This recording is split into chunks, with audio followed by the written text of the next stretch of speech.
The journey to happily ever after is often not a smooth one, but what if that journey involves some physical distance? What if there is a long distance relationship? And how do you navigate that successfully? Well, before I get into all that, let me welcome you back to my channel. My name is Ayanna, and this is Beyond Committed, where we talk about everything from life, faith, family, marriage, motherhood, and everything in between, and we take them beyond. If this is your first time here, welcome, and I'm so glad you stopped by. And to make sure you're not a stranger, make sure you press that subscribe button below and turn on your notifications so you don't miss a video.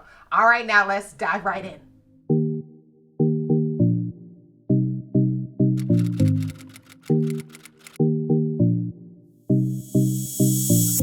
Everyone has a unique love story. It's as unique as they are. And my favorite love story is ours because it's mine. And I know we shared our love story and our journey to the ring in our previous video, so make sure you check that out. And our journey from how we met to how we fell in love, and then when he popped the question. And the other day we're actually talking about the journey and the video and kind of just reminiscing on kind of what happened and what led us to I Do, and now 14 years later. And we realized that an important part of our journey was our long distance relationship. And whether you are in a long distance relationship, thinking about one, or just planning on, trying to just be prepared for what God has for you, there's a lot of things that you have to keep in mind when you are in a long distance relationship. And we wanted to share some of those with you. There are 3 important things that you have to keep in mind and remember if you want to have a successful, healthy, and long lasting relationship that just may start as a long distance one. All right, so number 1, staying connected is key, right? The obvious challenge in any long distance relationship is the physical distance.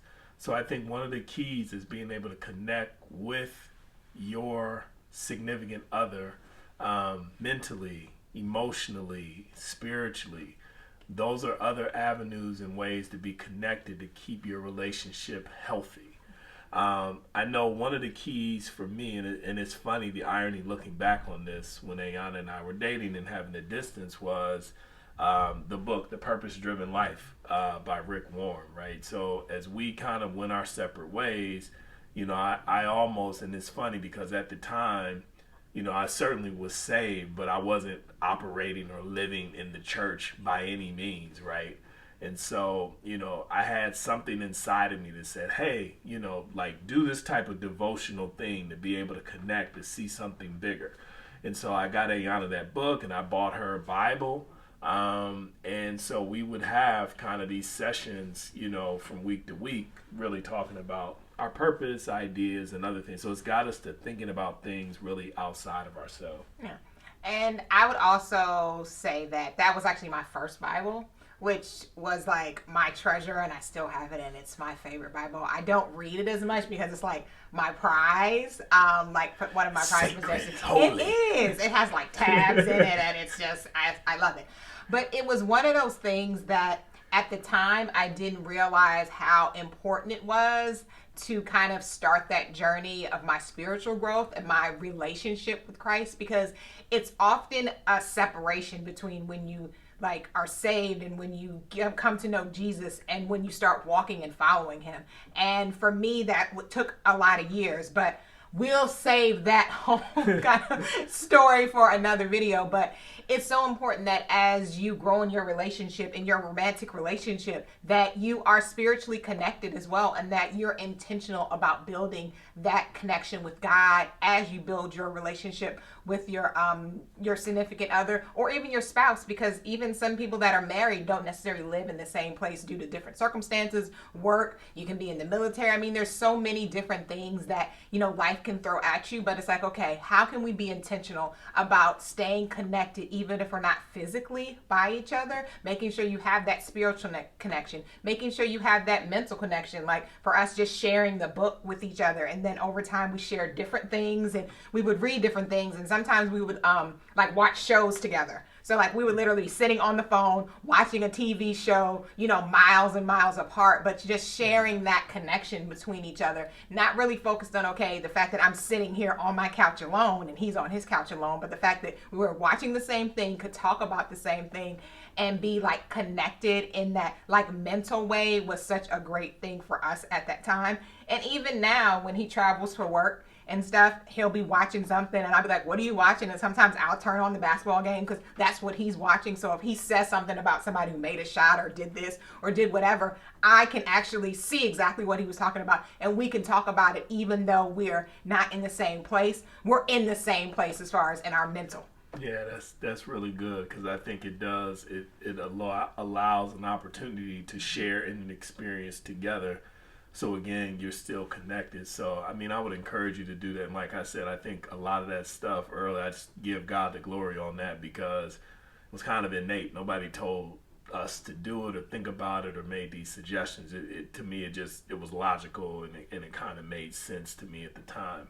Another principle or lesson, if you will, in the context of a long distance relationship is the importance of setting goals, not only as a couple, but as individuals. I think that also was very effective in us maintaining a healthy relationship at a distance, in the fact that, hey, I'm looking to do this or that in terms of school or an internship. And for her, it was like rotations and learning about certain disciplines and specialties or what have you.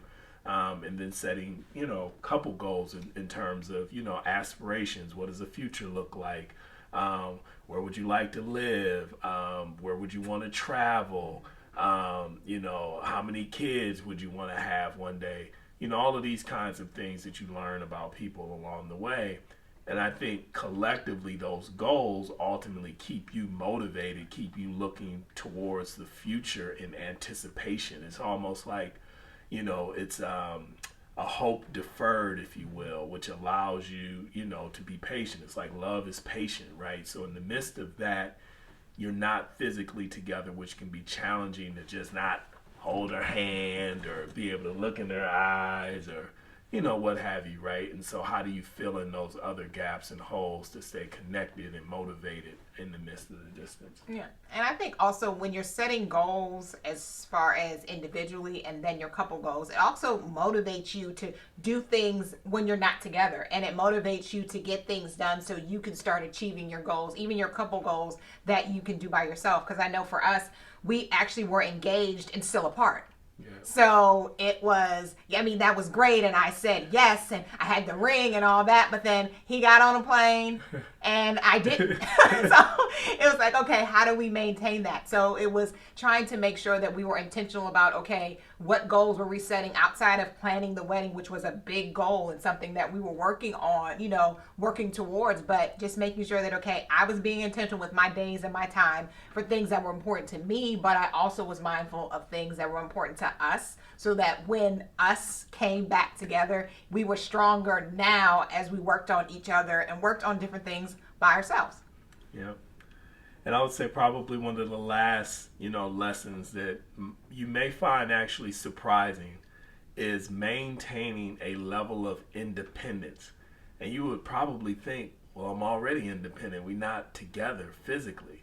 But I think that those connections that we talked about earlier, being able to connect mentally, emotionally, spiritually, you still could be over focused on those, right? Such that you don't really explore and live life. You don't make connections with other people. You don't develop other relationships, friendships to get out and explore. And I think for us in that season, for me, we were both in school, some form of training, right? So many hours for me working towards a PhD, her working towards a PharmD, and focus locked in on that.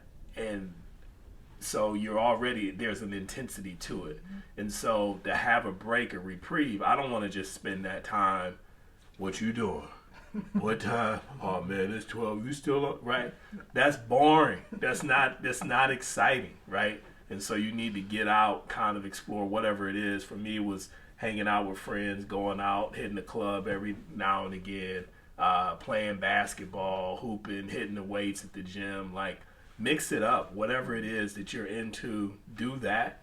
And I think that also keeps your heart kind of fond and looking towards the other person. You're not solely dependent upon them to like fulfill you. Right.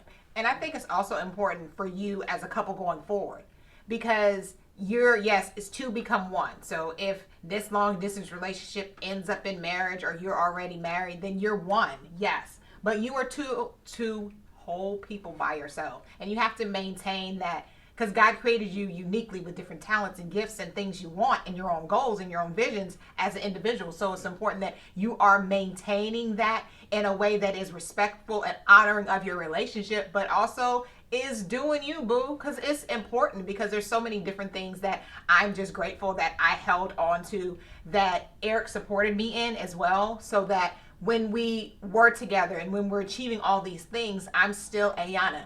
And I still have all those things and still have dreams and aspirations and goals that I want to achieve. But I'm grateful that I have someone who is with me to inspire me and like spur me along, but supports that individuality as well. And I do for him. And it's like your friend, and you need friends as well to support you in your relationship, because as much as you are this island and it's y'all against the world, you need other people around you to support you, that encourage you, that pour into you, that pray for you, that, you know, laugh with you, that cry with you, that go through all the things with you outside of your spouse. Because they can be your best friend, but they should not be your only friend. So making sure that you are maintaining that independence in those other relationships that are nurturing and life-giving is important, not just for you as an individual, but for your marriage, you know, for a lifetime.